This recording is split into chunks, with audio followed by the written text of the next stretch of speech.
Bon les gars, le Barça qui gagne 3-0 contre Real Oviedo. Avant que je commence les gars, n'hésitez pas à s'abonner, à partager, à liker ma chaîne YouTube, ça me soutient énormément pour continuer.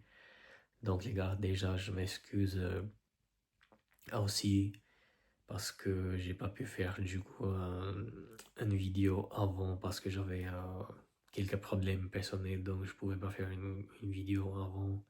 Donc j'ai eu la possibilité de la faire maintenant. Et donc, je m'excuse un peu les gars pour ça, désolé. Donc, par rapport à ce match, du coup, on va parler un peu maintenant. Dites-moi en commentaire les gars, qui pour vous a été le meilleur joueur pour ce match. Parce que moi, personnellement, les gars, j'étais pas trop content de ce match, franchement, les gars, j'étais déçu.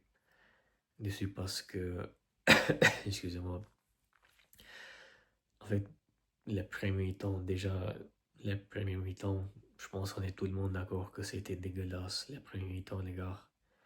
Parce que le Barça que j'ai vu le premier mi-temps, franchement, c'était nul, nul, je vous dis la vérité. En tout cas, ce que je pense, du coup, c'était nul, en fait. Parce que même Real Oviedo, en fait, ils ont eu plus d'occasions, plus de tirs dans le cage que nous, les gars. Je sais pas, ils ont eu 3 ou 4, je crois. Donc, alors que nous, on avait fait juste une frappe, je crois. Donc, les gars, c'était incroyable quand même. Je me dis, mais c'est quoi ça en fait? Qu'est-ce que les attaquants ils sont en train de faire? Rafinha, j'ai pas trop vu, franchement. La première mi-temps, j'ai pas trop vu Rafinha. C'était pas le joueur qu'on connaissait, qu'on connaît en tout cas. Lewandowski, les gars, dans ce match, même le deuxième mi-temps, je l'ai pas vu, donc j'étais déçu, quoi, totalement par Lewandowski, parce que j'attendais quand même un peu plus de lui sur ce match, en tout cas. Donc, Lamine Yamal, pareil, j'ai pas vu Lamine Yamal ouf. Le premier mi-temps, je parle. Après les milieux de terrain, les gars, il y avait presque, enfin, en fait, je pense qu'il n'y avait pas du tout de la création, d'envie, en fait,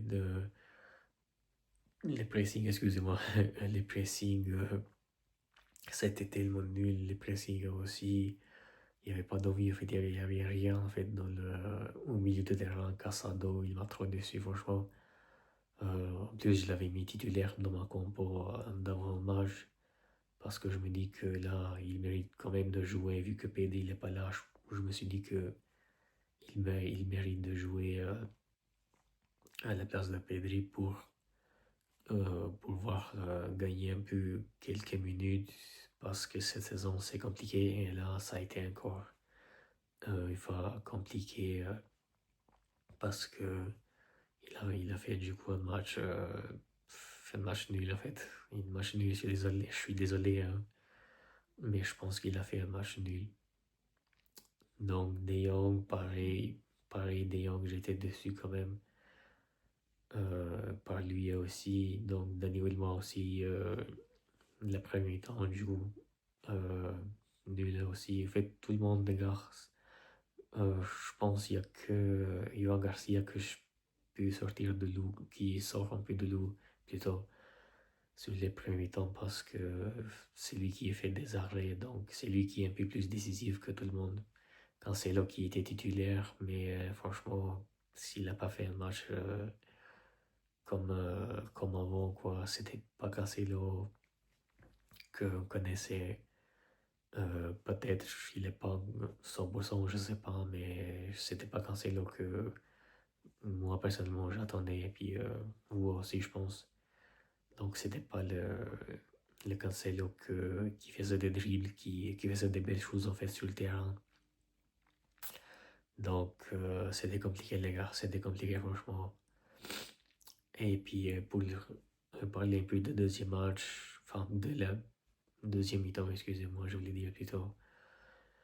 Bah, c'était du coup totalement différent parce qu'on a vu du coup Barça qui a marqué 3 buts, du coup Dani Olmo, un beau but. Franchement, c'était quand même assez assez beau le but. Après, Lamine Yamal avec un demi-bicyclette, les gars, parce que c'était pas totalement un tourné à 100%, mais on va dire que c'était un demi-bicyclette quand même. Donc, il a fait une belle but, il a marqué un beau but, Lamine Yamal, ce soir. C'était, voilà, c'est beau de voir des buts comme ça. Et puis, Rafinha aussi, du coup, qui s'est rattrapé un peu aussi. À la deuxième mi-temps, il a marqué ce but. Du coup, tout seul, il a profité de l'erreur euh, de, de défenseur de Oviedo. Et du coup, après, avec sa vitesse aussi, il a réussi à attraper le ballon. Et puis, voilà, il marque ce but. Du coup, franchement, les gars, euh, là, quand j'ai vu le match, par exemple, comme je vous ai dit, la première mi-temps qui a été totalement nulle, je me suis dit, mais comment on va faire en fait en Ligue des Champions parce que c'était totalement inquiétant. Sans Pedri, les gars, Pedri, vous voyez à quel point en fait il est important pour nous parce que c'est lui qui fait presque tout en fait au milieu de terrain en tout cas. C'est lui qui récupère des ballons, qui fait des belles passes, qui construit le jeu. Franchement, il fait tout, les gars. Il fait presque tout. Donc, ça se sent beaucoup l'absence de Pedri, les gars. Franchement, je sais pas comment on va faire jusqu'à il revienne, du coup, de son blessure. Mais là, c'est pas possible, en fait, d'être dépendant que de Pedri quand même parce que quand on a d'options, enfin de beaucoup d'options après, c'est pas tout le monde Pedri, mais je sais pas, moi j'attendais personnellement beaucoup de Casado par exemple, ou de Jong, alors que quand Pedri n'est pas là, bah, c'est comme si on n'a pas de milieu de terrain, les gars, franchement. Même les adversaires, ils arrivent à passer facilement, du coup, dans le milieu de terrain, c'est inquiétant.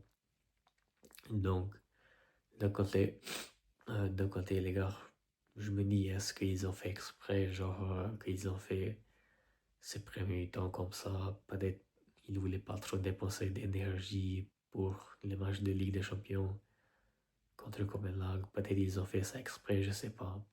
Mais je me suis dit, peut-être, donc j'ai eu ce doute comme ça parce que les deuxièmes mi-temps, du coup, ça a changé beaucoup. C'est pour ça que je me dis, peut-être ils ont fait exprès, on sait pas.